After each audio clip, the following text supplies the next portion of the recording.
now proudly presented on SNME. That's Sunday night's main event, Patreon and free feed.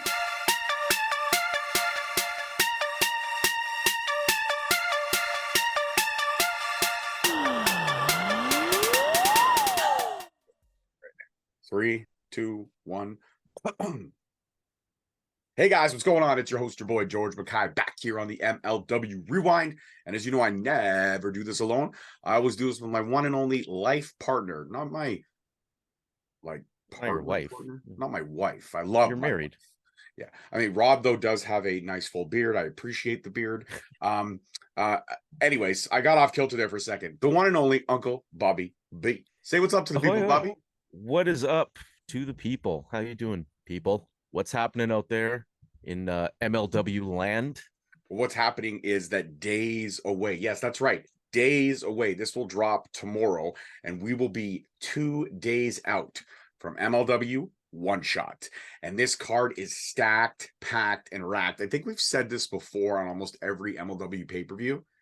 These cards they've been putting together, these dream matches that they've been putting together, the talent that they've been bringing in, the talent that they've been building up, it's just phenomenal. MLW is firing on all cylinders. I honestly want to say, and I think you'll agree with me, since Never Say Never, this feels like a completely different company. Oh yeah. There's been a lot of changes to the roster.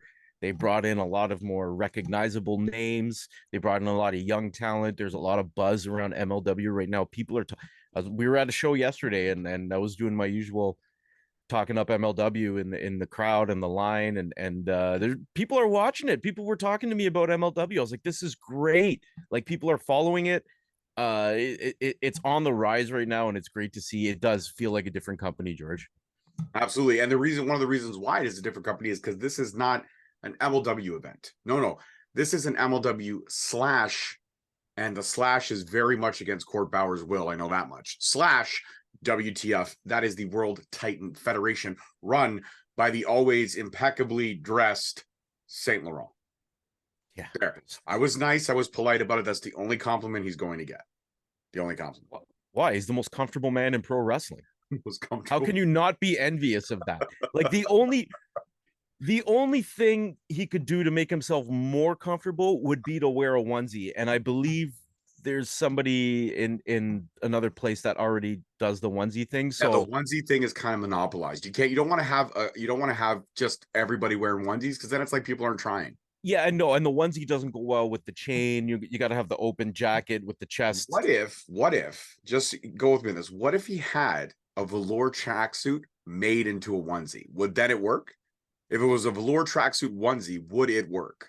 I don't know. That's a good question. It'd have to be a little more on the fitted side. You don't want to have it too baggy. Like, most onesies are very Would it have baggy. a trap door still in the back? Wow, man. Like, I own a onesie. Old school, like now. Got no trap door. It's nowadays onesies don't have it, but back in the day, onesies had trap doors. Well, it's a logistical issue when it comes, when nature's calling. You don't want to take too long to answer. You don't want that going to voicemail. And onesie really. How does that call go to voicemail? If you don't answer it, it's going to happen. It's a messy voice. It's like a drunk voicemail you leave at 4 a.m. to your ex. It's messy voicemail. It's literally a booty call voicemail. It's a messy voicemail. Yeah. It's just one shot of messiness. Oh, I like that. Well played. All right, guys. One of the graphics that I was not able to secure a good quality of the graphic is that Saint Laurent will be hosting the first bicentennial annual bodybuilding contest. That's right. Saint Laurent will be the judge of the bicentennial annual bodybuilding contest here for One Shot. And again, Rob and I talked about this on the last Rewind. How can something be annual yet also bicentennial? So every 50 years, this is going to be an annual thing, at least the way he explained it. I'm sure this is going to be an annual thing going forward, but he is judging a bodybuilding contest. Now, I'm not sure who some of these bodybuilders are. I'm assuming that it's probably going to be Hammerstone competing in this bodybuilding contest with some unknown bodybuilders or bodybuilders that are coming up within the bodybuilding scene. But ultimately, WTF has probably rigged this so the Hammerstone comes out on top. I mean, that's what I'm predicting. What have you got going on for this bodybuilding contest? What are you thinking? Just looking at the roster, I I I don't think this is the way it's gonna go, but I would throw Mr. Thomas in there. Mr. Thomas is big man. Well, that's what I mean. Do you think it's going to be all like certain members of the roster competing in this, or do you think they're going to I be don't bringing know. they're going to be bringing in like bodybuilders that are coming up in the scene and then throwing Hammerstone in? Because Hammerstone also, when he's not wrestling, he's a bodybuilder, so he does double dip both avenues, right? Yeah, but no, I feel like bringing in actual bodybuilders would Uh-huh. be too obvious. Like it would be like this is Mr. Saint Laurent we're talking about. He's not going to say I'm going to do a bodybuilding competition, then have like just a bodybuilding competition. Like there's going to be a swerve here somewhere. Right, but do you think Uh, the heat that Bumaye and WTF have right now, Mr. Thomas is going to stand up on a ring apron or in the ring being judged by Saint Laurent, knowing that all he wants to do is punch that guy in the face? he might. It might be an opportunity to punch him in the face. You Fair enough. never know. Fair enough. It's, I mean, there's a few guys on the roster you could throw in there. There's some big dudes. Uh, None the least of all of are in the World Titan Federation. Like, look at who they got in there. They're all big cats. Maybe Absolutely. Tom Lawler's like the smallest guy there. And that's saying something because Tom Lawlor is jacked. So yeah, you're right. You're right. All right, let's go to the first match of the card. And guys, this is the way we see the card. Doesn't mean it's the way it's going to go down, but it's the way we see the card. First match of the card, opening it up. Rickey Page putting that open weight strap on the line against the fifth cousin of SGC. Like he's in SGC, but he's also not. So I guess I don't really know where to put it. Let's say second cousin twice removed. I think that's fair.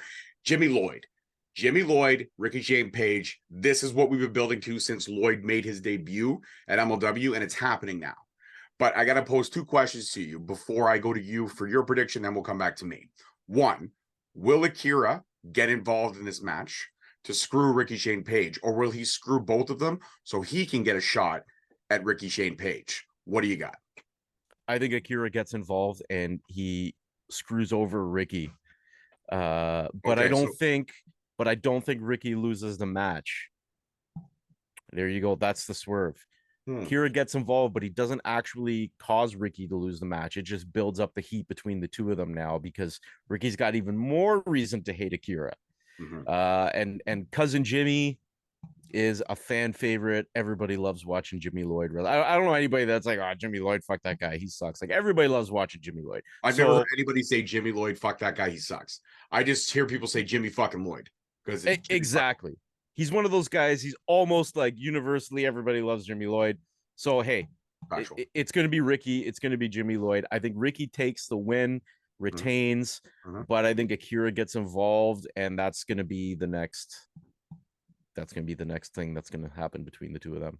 Okay. So yeah, I see your prediction, and it's very close to my prediction.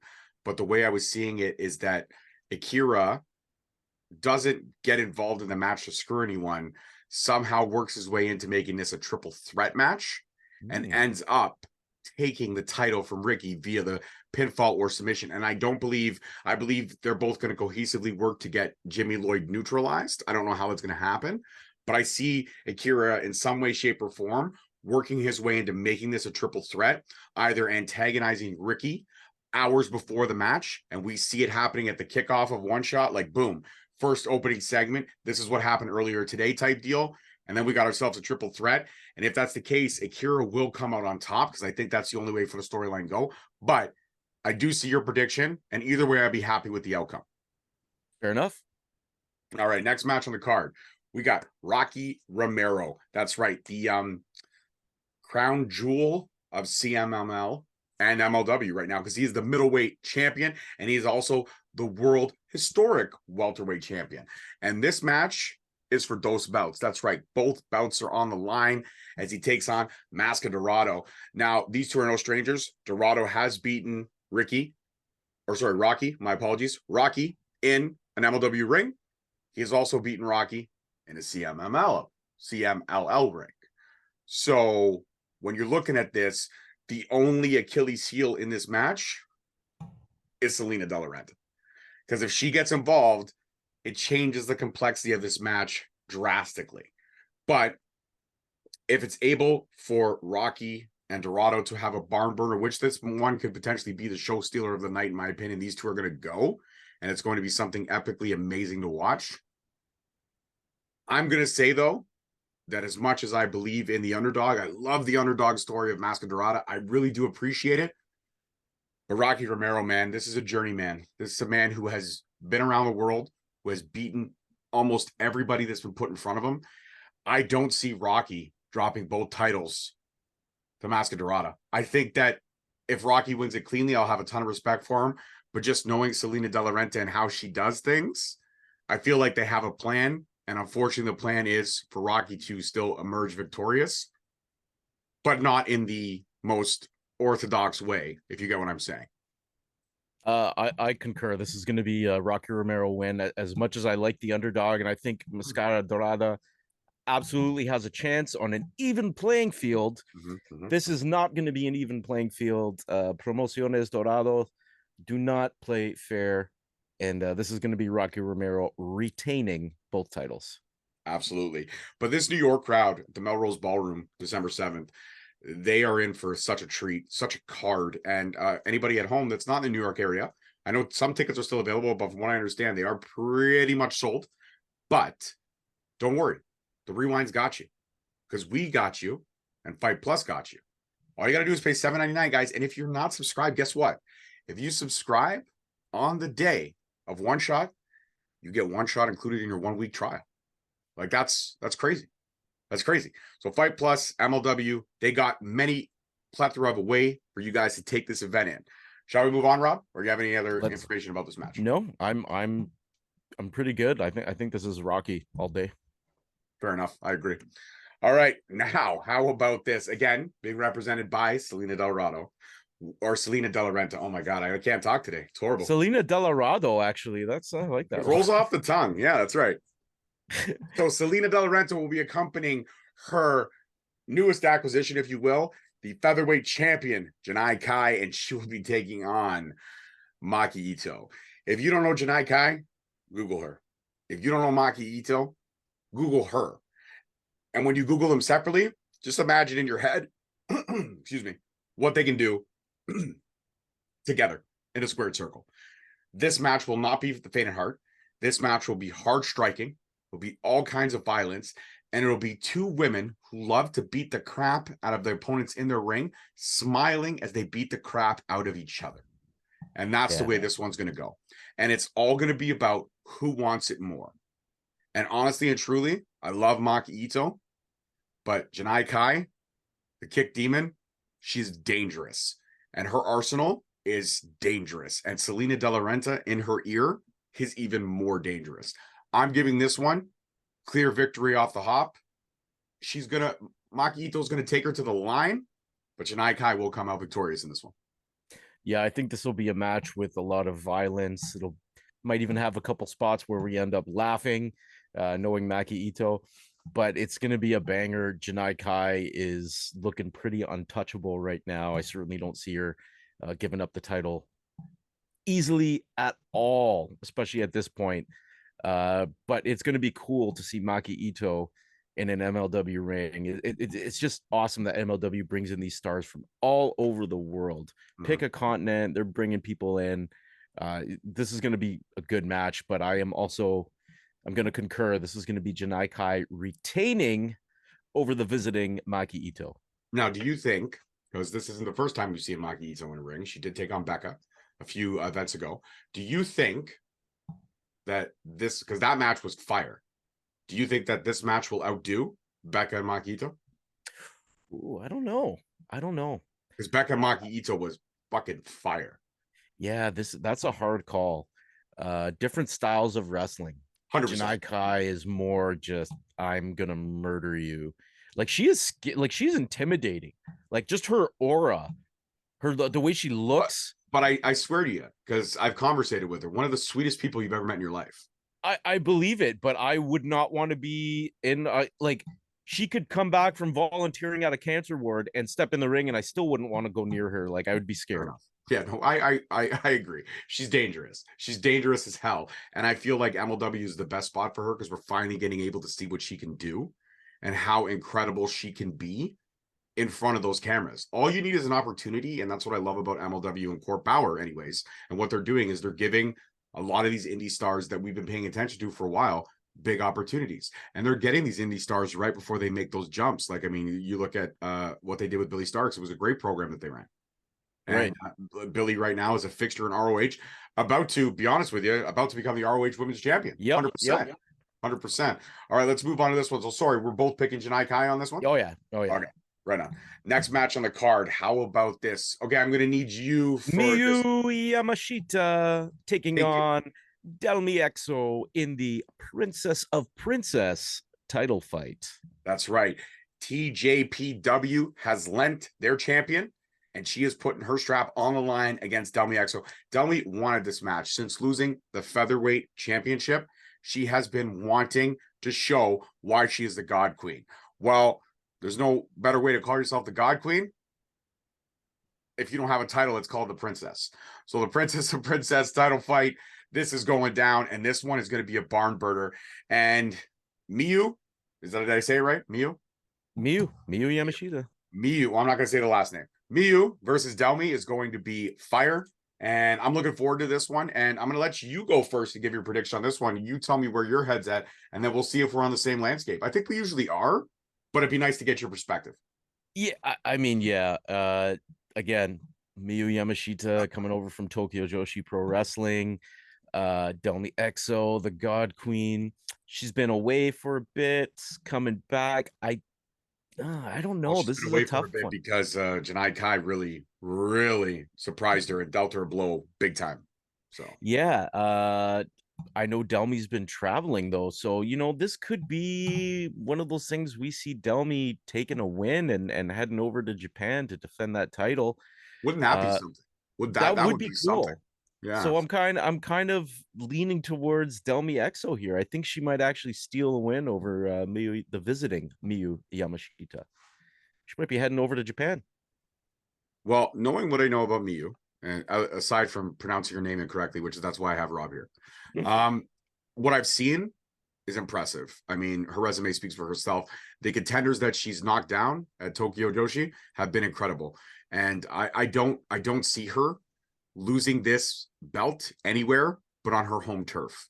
So being world traveled, defending this title over here is a huge honor. It's exciting that we get to see Tokyo Joshi Pro Wrestling in action for sure. But I don't see Miyu losing this title anywhere but home. I really don't. She's had the title for like a long time. I think her combined title reign is like she's got like over 1,000 days. Yeah, I was gonna say last time I checked, I believe it was 1,067. And again, that was just me tightening up my research this morning. And that was an old Wikipedia article. So we could be in the 1,100 days by now. For sure we could be. Yeah, she's been champion for a long time. So I mean, she's dominant, but she's never faced former featherweight champ Delmi EXO. So we don't know how this could go. It might be a shock. We never know. And what if there's another turn and somebody gets involved? Like what if I heard that Becca is literally days away from wrapping up her album, finally getting it completed 100% to her perfectionist liking. What if Becca shows up out of nowhere and like swerves everybody? I would be very much down for that. I don't think the MLW universe could handle Becca as champion. There'd be too much jealousy. There's only one person in the world who wants Becca as champion, and you guys are looking at him. And that's Rob, not me. There's tons of people who want Becca to be champion. Absolutely. No, you're right. You're 100% right. I apologize. My comments were ill-timed, and I'm sorry for that. You should be sorry. I'm being sarcastic. Well, your comments were ill-timed, inappropriate, slanderous. What did I say that was inappropriate? Defamation of character. Oh my God. Now you're just throwing out all kinds of randomness. I didn't slander or defamation of character anyone. I didn't slander or defamate anyone. Yeah, I didn't slander or defamate a fucking thing. Okay. Come on, bro. All right. Next match on the card. How about this? So say it for me, please. Satoshi Kojima. Kojima. Thank you. King of Taking bread. on Filthy Tom Lawlor. Wow. This is to find out who is the greatest MLW champion of all time, because both these men had an incredible run. Satoshi being our first champion, Tom Lawlor being our third champion. And I mean, if you look at the list, third champion out of only 6. Okay, 6 champions in the whole company. You had Satoshi, You had Swerve, you had Lawlor, you had Fatu, you had Hammerstone, and you had Kane. Those are your champs. Wait, wasn't Mike Awesome champion? I don't believe so, unless I'm wrong. Huh, I could be wrong. Well, while you fact check that, let me get into this. So Satoshi Kojima, everything I know about him, again, and I know a lot about these wrestlers. I don't want people to think I'm just somebody who phones this stuff in. I really do know, and I do pay attention. I do watch. I can't pronounce their names just because I can't pronounce their names. But Satoshi Kojima is a legend. He's an OG. We were able to be honored enough to see him at Forbidden Door in Toronto this past summer, and he did not disappoint. And you know, I mean, the leader of the Bread Club, he knows what he's doing in that ring. And Tom Lawlor just wants bragging rights. Tom Lawlor wants to be able to say he knocked out the first champion of MLW. And that is a feather in your cap for anyone, not just Tom Lawlor, anyone. But do I think Tom Lawlor has what it takes to knock off Kojima? I do. Cleanly? Yes, I do. But do I think he's going to do every way he can to try to make this one a filthy win? 150%, especially if St. Laurent accompanies him to the ring, which it looks like it most likely might happen that way. So, I don't know. This one is really hard to call. My heart wants Satoshi to win, but my head thinks it's going to be Tom Lawlor, but not clean. Tom Lawlor, but not clean. And if that's the case, Tom Lawlor has nothing to brag about because he didn't take Kojima to the limit. The only way Tom Lawlor can have bragging rates for me is if St. Laurent accompanies him out there and he stops St. Laurent and says, go to the back, dude, I got this. If that goes down, my respect level for Tom Lawlor will continue to rise because I love Tom Lawlor. I appreciate Tom Lawlor. Heel Tom Lawlor, face Tom Lawlor, clean Tom Lawlor, filthy Tom Lawlor. It don't matter. Tom Lawlor is a talent. To quote Danny Limelight, pro wrestling does not deserve Tom Lawlor. And that's factual in my opinion. But that's the way I see this going. My heart does say Kojima. My head says Tom Lawlor. But again, not cleanly. What do you got? Tom Lawlor's going to lose. Okay. Cleanly? He's going to lose cleanly? Yep. Kojima's just going to win. Just a win. Might be some bread involved. Who knows? But so you're not going to go. You're not going to. But it's no gonna be swerve. No. It's going to be a clean win. I think it's just they're going to wrestle and Kojima's going to win. That's as simple as that. If this was me, if I was the guy behind the scenes, that's how I would book this one. Just let these guys go out and wrestle. That's all. They don't need anything else. This match needs nothing else. Just let these guys go wrestle for 15, 20 minutes. Done. I like that. I think you're 100% right. I mean, I don't see it either way. I think works. But yeah, you think it's going to be just a straight up fight and Kojima comes out victorious. I think so. You know, we see a lot of weird finishes in MLW, sneaky attacks, interference. I think this is when they're just gonna go. Sometimes less is more. Simplicity is best. Don't overcomplicate things. These two guys know what they're doing and they know each other. Let them go out and do their thing. That's just my opinion. You know what? You're absolutely right. And they did that perfectly at Fightland because they let Fatu and Kane go out there and do their thing for 48 minutes. And it was, again, in my opinion, I don't give a fuck what anybody says. If you haven't watched that match, you really don't have an opinion. But that was a match of the year candidate. Banger of a match. Banger. Like, those guys should be proud of themselves. 100%. And MLW too for putting that one on. That was a great match. Great pay-per-view. Match. Yeah. All around. All right, cool. And now on to, I believe, our main event of the evening. Yes, it is. It's the reigning, defending World Heavyweight Champion, Alex Kane, going one-on-one with the crown jewel of WTF, Matt Cardona. Now, you notice the graphic says Kane or Fatu versus Cardona. This was the graphic that was coming out before Fightland. And this was the, again, best graphic I could find because for some reason, there's not enough wrestling websites out there that are promoting MLW. And it's hard to find these match cards. So when we do find the pictures, it is what it is. But Alex Kane is going to take on Matt Cardona. He's going to finally get his hands on that overtanned hoe. That's what he's going to do. Melanin deficient. Melanin deficient. That's right. Honestly and truly, if this match is going to be clean and we're not going to see an interference of a Steph DeLander, we're not going to see an interference of a Tom Lawlor, we're not going to see an interference of a St. Laurent, a Josh Bishop, an Alex Hammerstone. If we're not going to see anyone from WTF come out and help, and Bumaye doesn't have to call in their soldiers to be back up as well, this match could arguably go down and top the match in Fightland. But and I'm making a bold statement. I see your face. I'm making a bold statement. But if I know Saint Laurent, Cardona, and everybody over at WTF as well as I do, this will be Matt Cardona trying to do the least amount of work as possible and allowing everyone else at WTF to get their work in, to get their spots in, so he can just wave the title. I love Matt Cardona. He's a skilled wrestler when he wants to be. But let's be honest. Cardona, at least in MLW, the character vibe that we're getting is a man that's just about the money. He's there to make money. He's not there to make friends, except the friends that he's made, to quote CM Punk. But he is there to make money, and he wants to embarrass Alex Kane. He wants to make Alex Kane's title run look like a child winning a video game.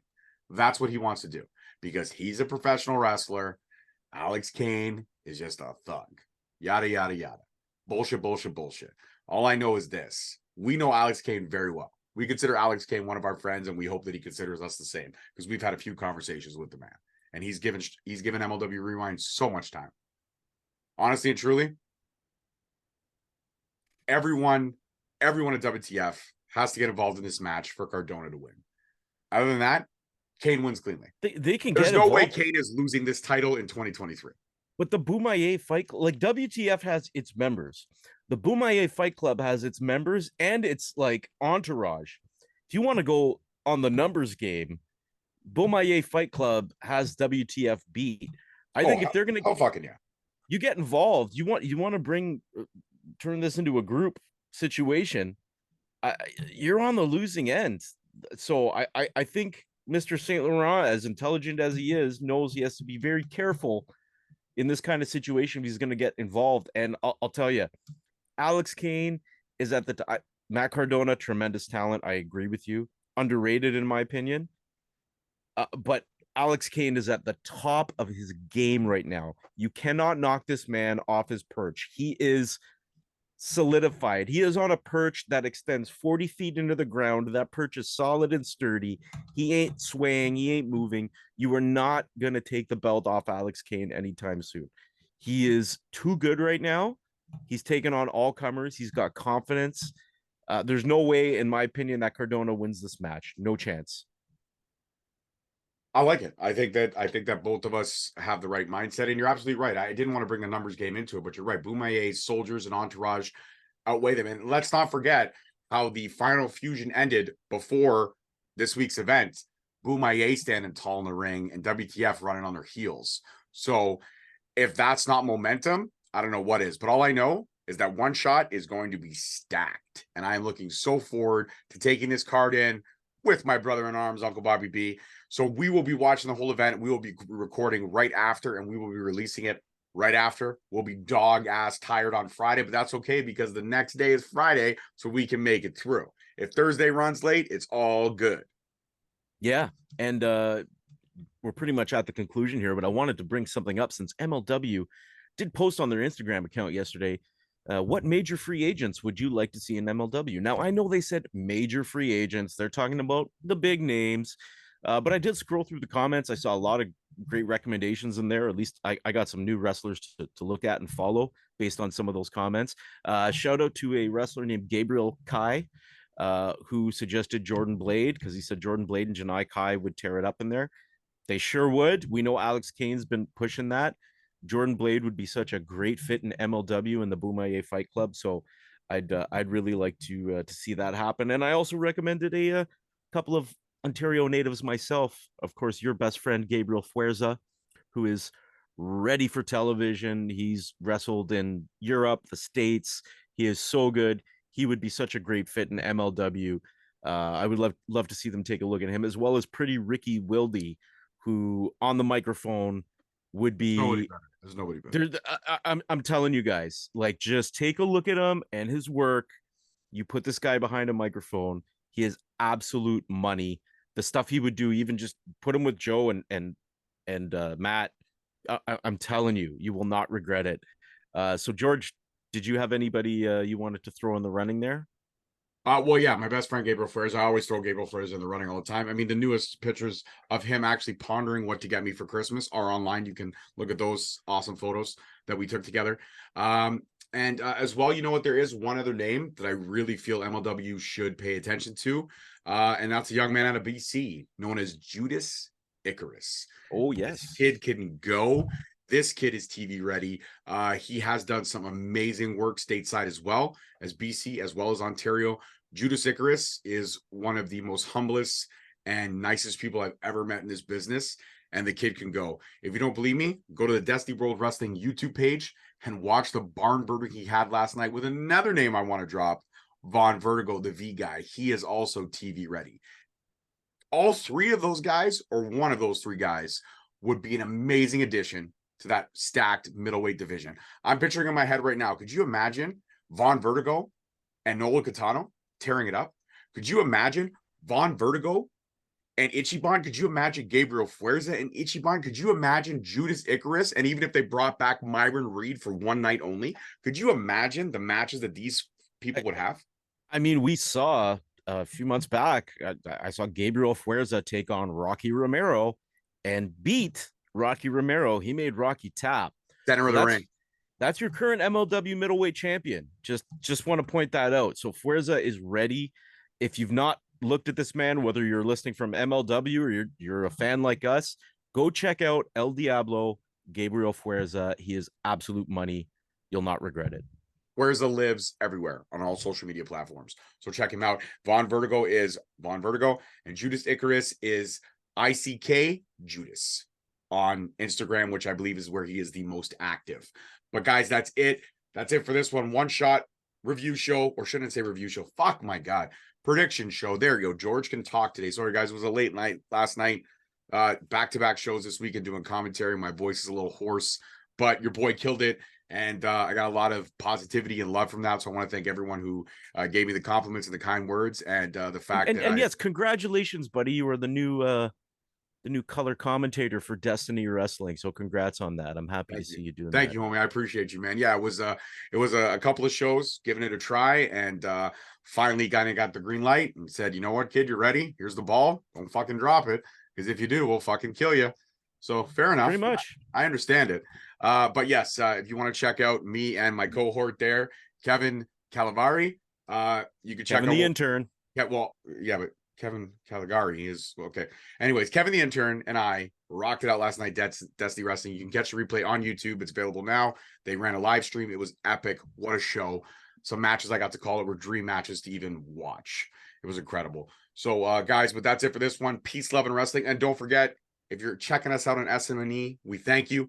If you're checking us out on YouTube, we thank you. Hit that subscribe button. We are at 809. We would love to get to 815 by the end of this year, 820, whatever we can get subscriber-wise as we hit the road to 1,000. And, of course, if you're listening anywhere else where you get your ear candy, we thank you for listening to our sweet yet salty voices here on the MLW One Shot Prediction Show. I'm your host, your boy, George Mackay, and this is Uncle Bobby B, baby. Peace, love, and wrestling, guys. Don't forget, you'll hear from us on Thursday, One Shot Fallout, right after One Shot. Peace out. Adios.